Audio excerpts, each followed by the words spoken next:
Hey traders, it's Stephen Brooks, and today we're going to be talking about why I don't like Bitcoin. Now, full disclosure, this is not a recommendation to do anything financially. I am not your financial advisor. This is not a recommendation to buy or sell Bitcoin. Of course, everything that is going on in this video is my personal opinion. So, I don't like Bitcoin, and I get a lot of questions all the time from members of my program and members of my YouTube followers, if you will, is, Stephen, what about cryptocurrencies? What about Bitcoin?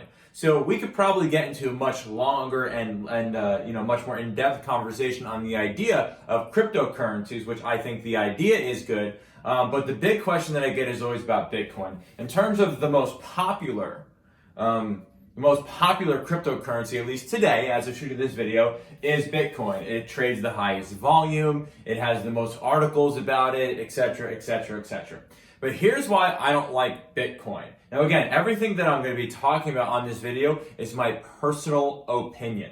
So, if we remember, in 2013 or something, Bitcoin doubled, then it came back down, and I think it was 2017 or 2018 or maybe even 2016 where around the winter time, the Thanksgiving and Christmas time, we had Bitcoin almost doubling each and every day. It got to the point where it was at 30,000, and then it's come down and never really been able to go ahead and get back to those levels since. If we think back to some sort of a catalyst, in terms of one of the reasons why I personally believe, again, my own opinion, why Bitcoin has not got back to those really high levels and why it probably won't ever get back to those levels is because this happened. They developed Bitcoin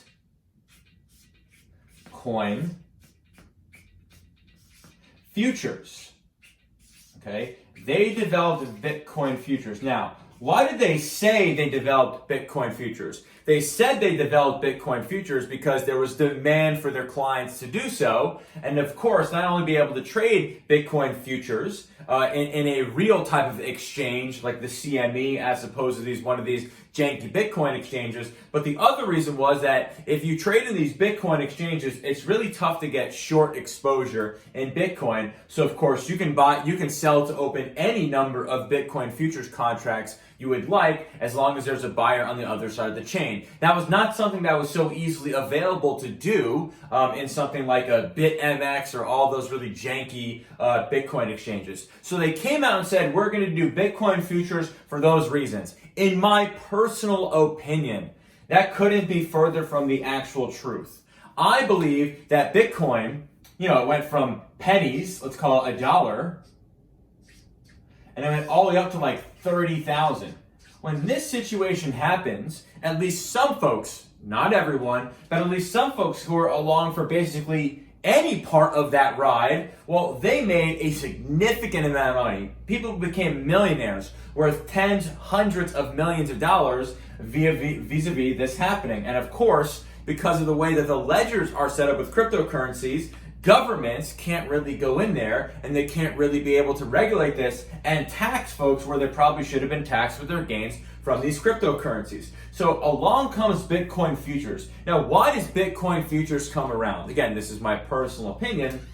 Bitcoin futures was developed for the sole purpose, literally, of making sure that the price of Bitcoin could not go up again. Now, some of you out there might be scratching your head, well, how is this possible? Well, again, if Bitcoin futures are very easy to go ahead and sell, where the actual Bitcoin cryptocurrency wasn't on all these janky exchanges, well, people who didn't really want Bitcoin to get so expensive, they can go ahead and sell Bitcoin futures, no problem. So the biggest issue that I saw with Bitcoin and that I still see is, in my opinion, the people who really make the decisions, they thought that the wrong people got rich with Bitcoin.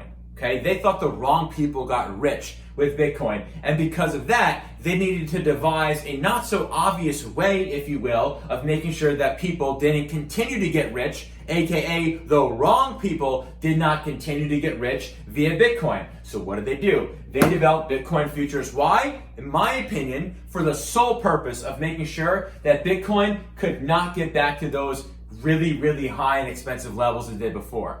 I like the idea of cryptocurrency. I like the idea of a currency that isn't something that we can just print ad nauseum. But I think, again, the big question that I get is about Bitcoin. And again, I don't like Bitcoin, again, because They developed Bitcoin futures, in my opinion, because they thought the wrong people got rich in kind of the big mania that happened in Bitcoin, and they wanted to make sure that the wrong people don't continue to get rich with Bitcoin. So they developed Bitcoin futures, allowing the big people who actually pull the strings in this world to make sure that never really happens. So again, I like the idea of cryptocurrency, but I hate Bitcoin because it's probably going to be artificially limited in terms of the upside. Why? Because there is Bitcoin futures.